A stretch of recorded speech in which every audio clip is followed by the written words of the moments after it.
Hi, my name is Padilla, and today I will be doing the human movement range of motion assessments and the corrective maintenance manual to address the issues and limitations of the subjects being tested for the range of motion assessment test. I will go through a series of assessments that test their upper body, their trunk, and their lower body range of motion, which will show what their limitations are and then indicate what corrective plan is needed of exercises and stretches to improve their overall biomechanics. So first I will be performing the bilateral hip and knee flexion test, where you flex your knees maximally all the way to your chest. This measures for pelvic instability and glute tightness before the Thomas test. Here we'll perform the modified Thomas test, where he will bring his femur all the way down to the bench. If he is not able to, this means he has tight hip flexors and a type iliopsoas. So here we will perform the active straight leg raise, which measures the hamstring range of motion. As you can see here, he has pretty good range of motion in the hamstrings, only slight tightness. By keeping the knee extended, this will primarily test for the range of motion of the distal hamstring. And now for this test, I will perform the active knee extension, which tests for the proximal hamstring rather than the distal hamstring.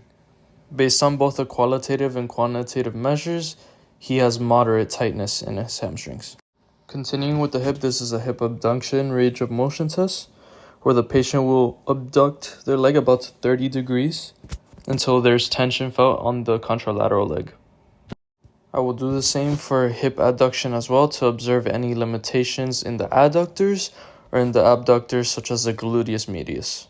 Both abduction and adduction are able to be performed to 30 degrees, therefore there are no limitations. Next we perform the ankle dorsiflexion test for both the gastrocnemius and soleus. First we did the straight leg, which is the gastrocnemius, as you put both feet behind one another and lean forward towards the wall, creating dorsiflexion and stretching your gastrocnemius. You will perform the test on both legs. Based on the quantitative and qualitative, you can see that there's no major tightness in the gastrocnemius. And now this is the flex knee version of the test, which targets the soleus. And again, no major limitations based on the qualitative and quantitative landmarks.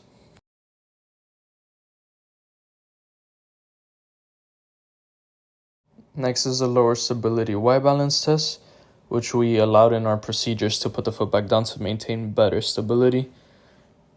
As you see here, he's able to stretch and create dorsiflexion, have good ankle stability all throughout the 3 reaches.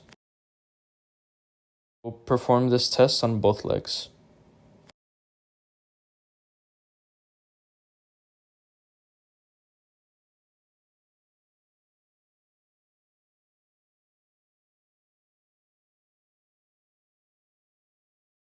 Here we perform the trunk flexion test. You would reach all the way under the bench and your shoulder joint had to be even or below your hip joints. This also measured the range of motion of the erector spinae. And here was a trunk extension test, which measured the range of motion of the rectus abdominis without having your hips leave the ground as much as you can extend your trunk. And here we did a trunk side bend, where you would try to reach down as low as you can. If your hands are able to reach your knees or get past your knees, that means you have good lateral flexion. Knees were able to be reached, so there are no major limitations. Here we did the Apley's back scratch, as demonstrated here. This will measure the range of motion of your shoulder joints, specifically the deltoids and the rotator cuff muscles. If you are not able to interlock your fingers, this indicates tightness in the rotator cuffs and the latissimus dorsi. Here the upper Y balance stability test is performed. This measures stability in the shoulder joint and core while doing all 3 reaches. You will do it for both arms on both sides to see if there are any asymmetries. Now that the assessments have been completed, I have all the information necessary to assess the limitations and create a corrective plan of exercises and stretches to improve their overall limitations and range of motion. Now that I have completed all the assessments and can assess the limitations, I will create and demonstrate a corrective plan of exercises and stretches to address those limitations. Based on the results, the patient had tight hip flexors, specifically the iliopsoas. So first we'll start off with forward lunges, which if you keep your back knee extended as much as possible, will stretch your iliopsoas as you go down. We start off with dynamic stretches first to increase the blood flow, and then we move on to some static stretches. Here we will perform some floor sliding mountain climbers, which will help both strengthen and stretch the iliopsoas muscle. You will start off slowly and gradually increase the speed as you go. Now here I am performing glute bridges, will help stretch the iliopsoas muscles and the hip flexors while also strengthening the gluteus muscles. So this targets and stretches both the hip flexors and also warms up and strengthens the glutes. Now we will move on to the glutes, which will focus on the strengthening and lengthening of the gluteus medius and the gluteus maximus in case there is any inhibition from the tight hip flexors. Here we will start off with the lateral lunge that will help warm up, stretch, and strengthen the gluteus medius. Then performing leg swings against the wall will help loosen the glute med, the internal rotators and external rotators as well. It will help the hip joint overall in its mobility.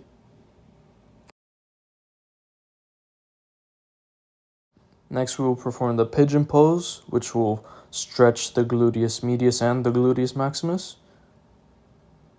Do this for both sides and hold for about 30 seconds.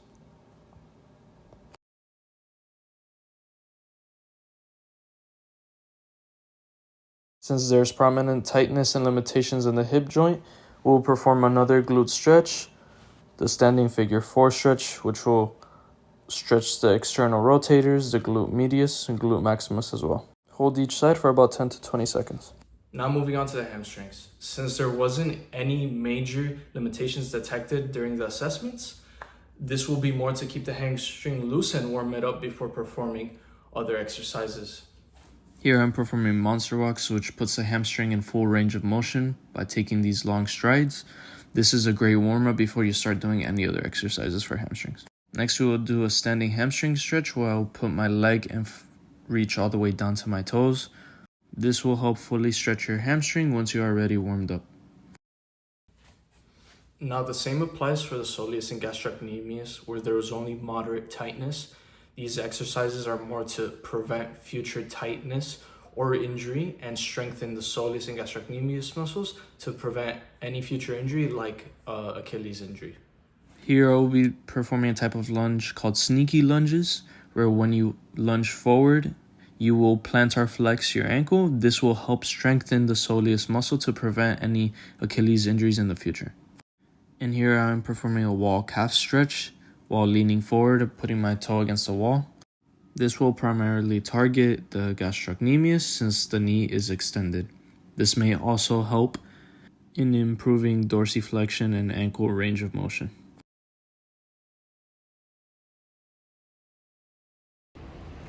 Now moving on to the trunk portion, the biggest indicator of a limitation was probably the rectus abdominis, which prevented trunk extension. So we will work on correcting that first.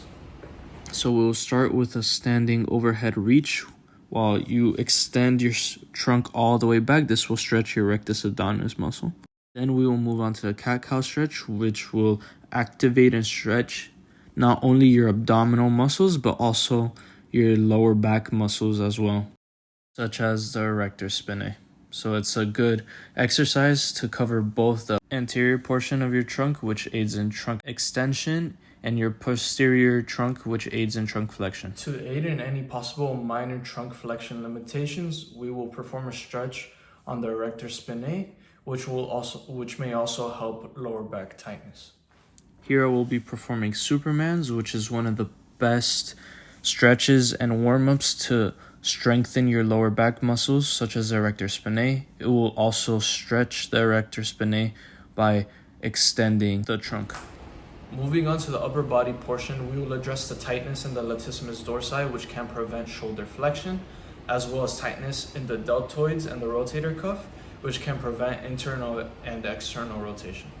First, to assess the tightness in the lats, we will do a side lunge with a medicine ball to add more weight. This will stretch both both lats on both sides. You will perform on both sides. May even stretch your quadratus lumborum. That may cause deeper rooted issues. Now we'll perform exercise chair stretch, where I flex my trunk and flex at the hip all the way down in order to stretch my lats, and you will also feel this in your delts. Moving on to the rotator cuff muscles, we'll do arm circles to start warming them up. Go forward to target both the supraspinatus and the infraspinatus, while moving backwards as well. This for about 30 seconds each direction. To target the deltoids, we will do this doorway deltoid stretch, where I will put both arms 90 degrees on the wall and lean forward as I feel the stretch on my interior deltoid. We'll do this on both sides. The arm circles also help to warm up the deltoids. Also, a sleeper stretch will help with the rotator cuff muscles. You will lie on your side and push your hand that you're laying under all the way down. You will do this until you feel the stretch on your rotator cuff muscles, and you will repeat the same on the other side. The internal rotation. This will help improve the results on the Apley's back scratch test. After completing these corrective exercises and stretches daily, you will start to see improvement on the patient's range of motion limitations. The patient should perform this many multiple times a week in order to start seeing improvements, progress, and results.